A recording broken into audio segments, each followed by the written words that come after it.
my fight fans? This past Saturday we had UFC Austin. It was a great fight night. I enjoyed 90% of the fights. I'm sure there was a few little snoozers here and there, but nothing that to complain about. It still was a very fun fight night. So guys, let's start from the top. You had Arman Tsarukyan taking on Beneil Dariush. This one did not disappoint. It did not go very long either. It lasted less than a minute, about 50 seconds or so. Pretty much what Arman Tsarukyan landed almost a fake knee that did not connect with Beneil Dariush, and it landed a crazy power hook that pretty much put Beneil out.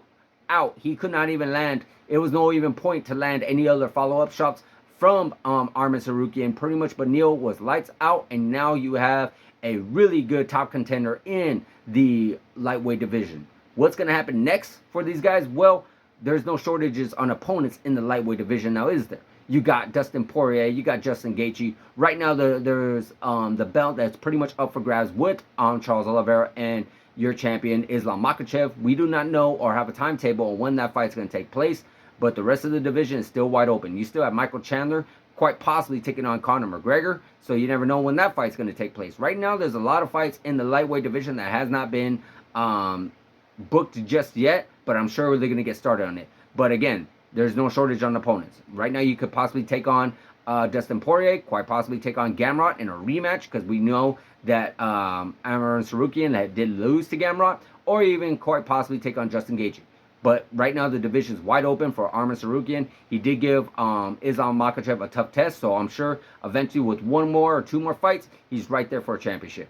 Now, Beneil Dariush, it sucks because this is his second in a row knockout. He lost to Charles Oliveira back in June to a knockout as well. So he might want to take some time, let himself recuperate, let himself heal, get back to the drawing board. He's only 34, so he still has plenty of time to get back in there and mix things up again. You know, the division's still wide open. He still could take on some contenders, and you never know. He could possibly be 1, 2, or 3 away from a championship. There you go. Now, up next, you had your co-main event. You had Jalen Turner taking on Bobby Green. Again, this was somewhat of a good, fun fight. Yeah, Bobby Green keeping his hands low, though. That was a little concerning. And basically, at the end of the day, Jalen Turner, with his long reach, was able to connect with Bobby Green as he was trying to duck some of the punches. As he was trying to slip some of those punches, very much Jalen Turner's, I believe it was a hook. No, I won't say it was a hook. I think it was a straight right. Pretty much connected with Bobby Green. And the most unfortunate thing of the night was the very late stoppage of the referee.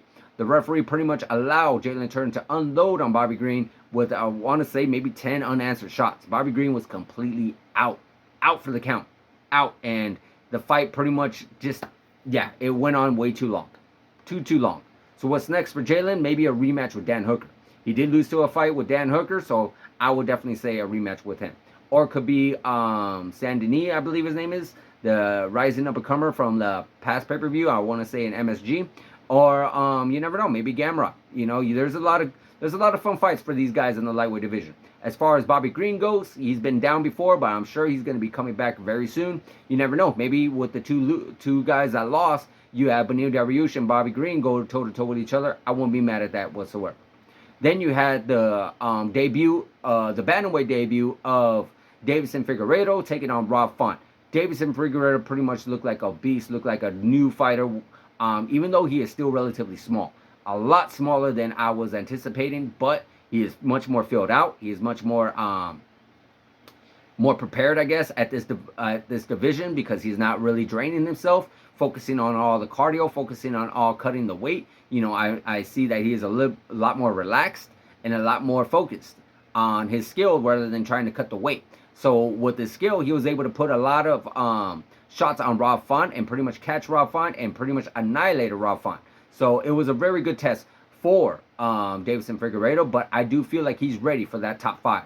You never know. I mean, right now his coach is in that mix too. You got Henry Cejudo up in there, but still you can't sleep on a lot of the other division. You still got guys like Corey Sandhagen, who's right there for a title shot. You got already the champion Sean O'Malley taking on Chito Vera. You know, we don't know what's happening with Aljamain Sterling. So there's still a lot more to be said in that division, but Deiveson Figueiredo is not going to be any shortages on opponents.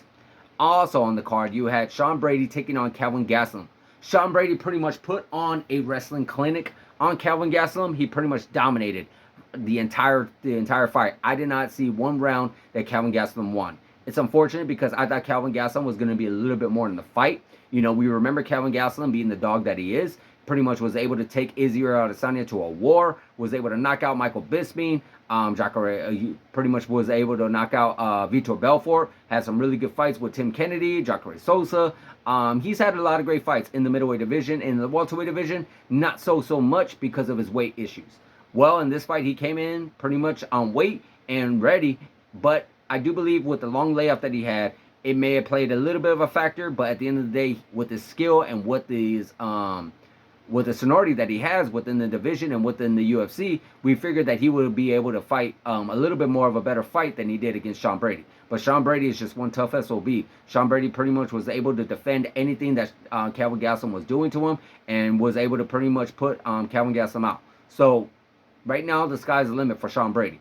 Yeah, he did have a loss, an unfortunate loss to Bilal Muhammad, but it's still early in his career, still in the beginning stages of his career. So there's still a lot to be done for Sean Brady. He called out Ian Gary, so that's a pretty good call out, if you ask me. You know, Ian Gary has a fight with Vicente Luque this month. I want to say in a couple weeks, December 16th at UFC 296. So guys, there you have it. Let me know what you think of UFC Austin. Let me know what you think of the fights that took place. What was your favorite fight? What was the fight of the night? What was the knockout of the night? Let me know what you think, guys. Like, subscribe, hit that notification button, and I'll see you guys in the next video.